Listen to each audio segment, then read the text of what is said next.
Perkenalkan, nama saya Rizky Tuberta, NPM 18110702990 dari kelas D semester 4, jurusan Pendidikan Islam Anak Usia Dini, Fakultas Tarbiyah dan Keguruan, Universitas Islam Negeri Radenitan Lampung.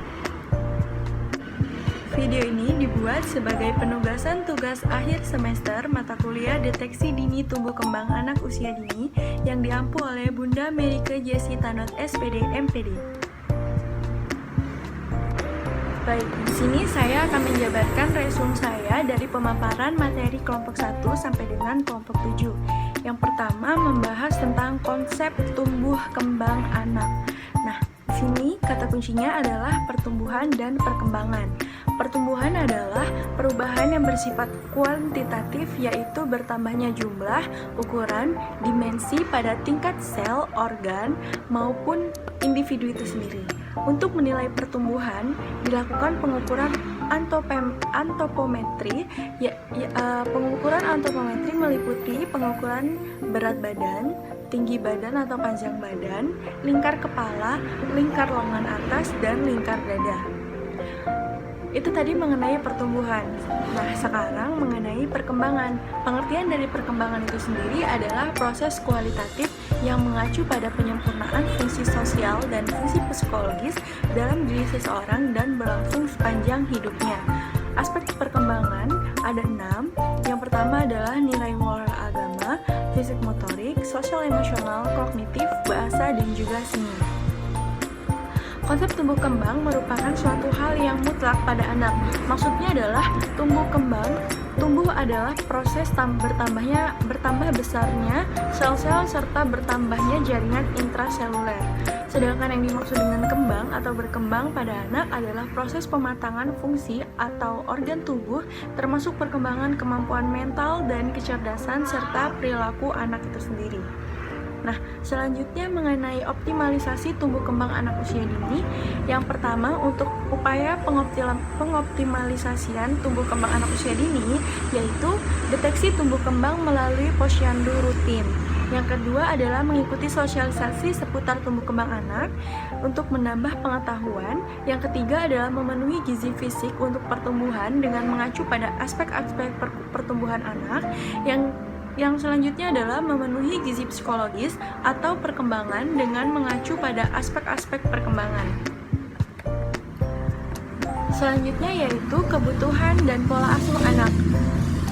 Pola asuh yang berpengaruh tersebut diantaranya kebutuhan dasar anak yang terdiri dari 3 hal, yaitu asuh, asah, dan asih. Asuh, pengertian dari asuh itu sendiri adalah menunjukkan kebutuhan bayi atau kebutuhan anak dalam mendukung pertumbuhan otak dan jaringan tubuh, sehingga bayi membutuhkan nutrisi yang penuh dengan makanan bergizi. Nah, itu tadi pengertian dari asuh. Sekarang pengertian dari asah. Pengertian dari asah merupakan pengertian asah merupakan kebutuhan rangsangan atau stimulasi yang dapat meningkatkan perkembangan kecerdasan anak secara emosional. Untuk pengertian asih, kebutuhan asih merupakan kebutuhan bayi atau anak guna mendukung perkembangan emosionalnya, kasih sayang, dan spiritual anak. Kebutuhan asih juga dapat memberikan rasa aman jika dapat terpenuhi dengan cara kontak fisik dan psikis sedini mungkin dengan ibu dari anak tersebut. Bab selanjutnya mengenai perawatan bayi dan kedokteran. Dalam artian perawatan ibu hamil atau perkembangan janin dari 0 bulan sampai dengan lahir, tahapan merawat bayi dan juga manfaat ASI. Yang pertama yaitu perawatan 1 sampai 3 dan perkembangan janin pada bulan pertama. Yang perlu dilakukan oleh ibu hamil adalah melenturkan otot panggul serta mengetahui bahwa Anda hamil dan mulailah untuk lakukan latihan otot panggul. Perkembangan janin pada bulan pertama yaitu dimulai dengan terbentuknya kantung kehamilan yang berfungsi untuk melindungi janin dari air ketuban. Untuk perkembangan janin bulan kedua, bayi sudah mulai berkembang dan wajahnya mulai terbentuk. Perkembangan janin ketiga, bulan ketiga maksud saya, Ditunjukkan dengan tahap hampir terbentuk sempurnanya semua bagian tubuh bayi, tangannya akan mulai bisa mengepal dan kuku-kukunya juga mulai dapat tumbuh. Untuk perawatan ibu hamil dan perkembangan janin bulan keempat, mulai melatih dan melenturkan dan menguatkan otot-otot atau meningkatkan fleksibilitas tubuh, mengurangi tingkat stres dan membuka panggul. Perkembangan janin pada bulan keempat menunjukkan keadaan yang sudah semakin lengkap. Bagian-bagian tubuh seperti tangan, kaki, jari, wajah sudah dapat dilihat dengan jelas. Oleh karenanya, pemeriksaan USG sebaiknya dilakukan pada usia kehamilan ini. Untuk selanjutnya, perawatan ibu hamil dan perkembangan janin di bulan kelima. Yang pertama adalah gerakan janin akan terasa semakin kencang untuk melatih ototnya. Perawatan ibu hamil dan perkembangan janin di bulan ke-6, keriput pada kulit bayi mulai terbentuk, pembuluh darah masih bisa terlihat karena kulit sangat tipis, terutama pada daerah sekitar perut. Pada bulan ini, bayi sudah dapat membuka dan menutup kelopak matanya dan sudah dapat mendengarkan suara-suara dari luar perut. Untuk perawatan ibu hamil dan perkembangan janin bulan ke-7 dan 8, pendengaran dan penglihatan bayi juga sudah dapat berfungsi dengan baik. Begitupun dengan sistem dalam tubuhnya yang sebagian besar sudah dapat berfungsi kecuali paru-paru. Otaknya juga semakin sempurna dan ia pun akan sering menendang-nendang. Untuk bulan yang terakhir yaitu bulan 9, ibu hamil mulai menggunakan bra menyusui untuk lebih menopang ukuran payudara yang lebih besar. Selain itu, pada sebagian ibu hamil, cairan kolostrum juga sudah mulai keluar di akhir-akhir masa kehamilan. Perkembangan paru-paru semakin baik dan sudah dapat berfungsi. Tubuhnya akan memutar dengan posisi kepala berada di bawah menghadap jalan lahir. Baik, yang selanjutnya yaitu manfaat ASI. Manfaat ASI ada banyak sekali diantaranya. Yang pertama, melindungi bayi dari kuman. Yang kedua, menyediakan nutrisi lengkap bagi bayi. Yang ketiga, jaminan asupan higienis dan aman. Yang keempat adalah membuat bayi tumbuh sehat dan cerdas. Selanjutnya, mencegah diare dan malnutrisi. Selanjutnya, memperkuat ikatan antara ibu dan anak. Yang ketujuh adalah mengurangi risiko kanker dan membantu memberi jarak pada kelahiran. Selanjutnya akan saya jelaskan terkait dengan mengidentifikasi dan menguraikan deteksi dini 6 aspek perkembangan anak usia dini. 6 aspek perkembangan, yang pertama yaitu nilai moral, nilai agama dan moral. Agama merupakan sistem yang mengatur segala aspek dalam kehidupan agar segala sesuatu berjalan sesuai dengan norma dan aturan yang ada dalam lingkungan masyarakat. Untuk moral berarti tata cara, kebiasaan, dan adat. Istilah moral selalu terkait dengan kebiasaan, aturan, atau tata cara dalam suatu masyarakat tertentu. Nah, untuk yang kedua yaitu aspek sosial emosional.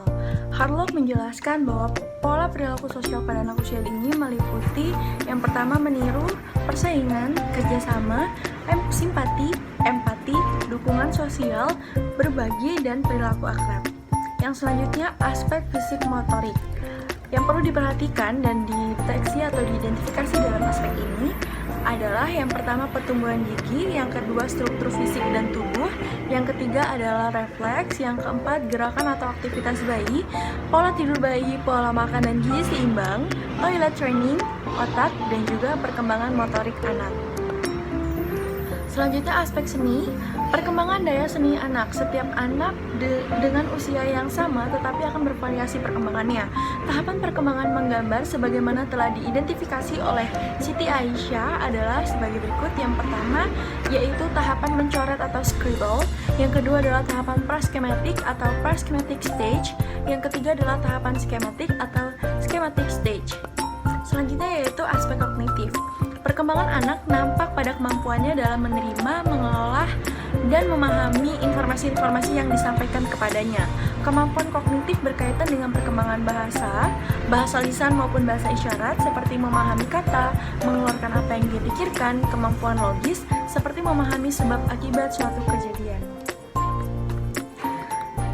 Aspek yang terakhir yaitu perkembangan bahasa. Perkembangan bahasa atau perkembangan berbicara dan menulis merupakan suatu proses yang menggunakan bahasa ekspresif dalam membentuk arti. Kajian tentang perkembangan berbicara pada anak tidak terlepas dari kenyataan adanya perbedaan kecepatan dalam berbicara maupun kualitas dan kuantitas anak dalam menghasilkan bahasa. Nah, untuk judul yang selanjutnya yaitu screening mengenai Screening mengenai norma agama dan moral terhadap anak usia dini. Yang pertama, nilai agama dan moral usia 1 sampai dengan 2 tahun. Ketika anak beranjak di usia 1 sampai dengan 2 tahun dalam perkembangan moral dan agamanya belum terbentuk. Namun anak tersebut sudah bisa berkomunikasi walaupun belum lancar dan anak sudah bisa membaca bismillah sebelum makan atau kegiatan lainnya. Untuk nilai agama dan moral pada usia 3 sampai dengan 4 tahun. Yang pertama adalah mengetahui perilaku yang benar atau salah. Yang kedua, mengetahui arti kasih sayang kepada keciptaan Tuhan. Yang ketiga adalah mulai meniru doa pendek sesuai dengan agamanya. Nah, untuk yang nilai-nilai agama dan moral usia 5 sampai dengan 6 tahun, yang pertama, anak sudah mampu mengenal agama yang dianut. Yang kedua, anak sudah mampu mengerjakan ibadah. Yang ketiga, berperilaku jujur, penolong, sopan, hormat, sportif, dan lain sebagainya. Yang selanjutnya adalah mengetahui hari besar agama. Yang selanjutnya menjaga kebersihan diri dan lingkungan dan menghormati atau toleransi terhadap agama orang lain. Nah, selanjutnya materi yang terakhir ini mengenai screening kehamilan. Untuk screening ini terbagi menjadi 3, yaitu screening trimester tahap 1, screening trimester 2, dan screening trimester 3. Yang pertama, screening trimester pertama. Yang perlu dilakukan oleh ibu hamil adalah yang pertama pemeriksaan ultrasonografi atau USG di awal masa kehamilan. Yang kedua adalah pengambilan sampel darah, dilakukan sebagai bagian dari pemeriksaan rutin kehamilan, yaitu mengetahui golongan darah ibu, kadar gula dalam darah, dan juga kadar zat besi. Yang selanjutnya yaitu pengambilan sampel urin, harus dilakukan untuk mengetahui adanya kelainan di ginjal yang ditandai dengan positifnya bakteri di dalam sampel urin tersebut. Yang selanjutnya adalah tes pap smear, dilakukan dengan mengambil sampel lendir atau cairan dari vagina ibu untuk dicek apakah ibu hamil mengidap kanker serviks atau penyakit menular yang ditularkan oleh hubungan seksual lainnya. Yang selanjutnya adalah tes chorionic villus sampling atau CVS, adalah tes yang dilakukan pada masa awal kehamilan untuk memeriksa bila terjadi masalah-masalah tertentu pada janin. Nah, untuk selanjutnya yaitu screening trimester kedua. Yang perlu dilakukan oleh ibu hamil pada trimester kedua ini, yang pertama adalah tes darah, dilakukan untuk mengetahui ada atau tidaknya potensi kelainan bawaan pada bayi. Yang selanjutnya adalah pemeriksaan USG 2G untuk menentukan hari perkiraan lahir. Yang selanjutnya adalah tes glukosa untuk menentukan kadar gula dalam darah. Yang selanjutnya adalah screening amniocentesis, bersifat invasif alias berpotensi kecil menyebabkan ibu keguguran sehingga hanya disarankan untuk menegaskan diagnosa dari tes screening MSAFP atau multiple marker. Selanjutnya yaitu screening trimester ketiga. Pada trimester ketiga ini yang perlu dilakukan oleh ibu hamil atau screening yang perlu dilakukan oleh ibu hamil adalah yang pertama yaitu tes grup B Streptococcus atau GBS, mirip dengan pemeriksaan pap smear. Screening GBS juga dilakukan dengan cara mengambil sampel lendir dari vagina ibu hamil saat usia kehamilan memasuki 35 hingga 37 minggu untuk menentukan ada atau tidaknya bakteri grup B Streptococcus atau GBS. Baiklah, sekian pemaparan materi dari saya terkait dengan materi kelompok 1 sampai dengan kelompok 7 pada mata kuliah deteksi dini tumbuh kembang anak usia dini. Saya ucapkan terima kasih kepada Bunda Merike Jessi Tanut SPD MPD atas segala bimbingan dan arahan selama masa perkuliahan, dan permohonan maaf yang sebesar-besarnya atas segala kekeliruan ataupun kesalahan dalam penyampaian di video ini. Thanks for watching, tetap jaga kesehatan ya, dan jangan lupa untuk like video ini. Terima kasih, saya akhiri. Wassalamualaikum warahmatullahi wabarakatuh.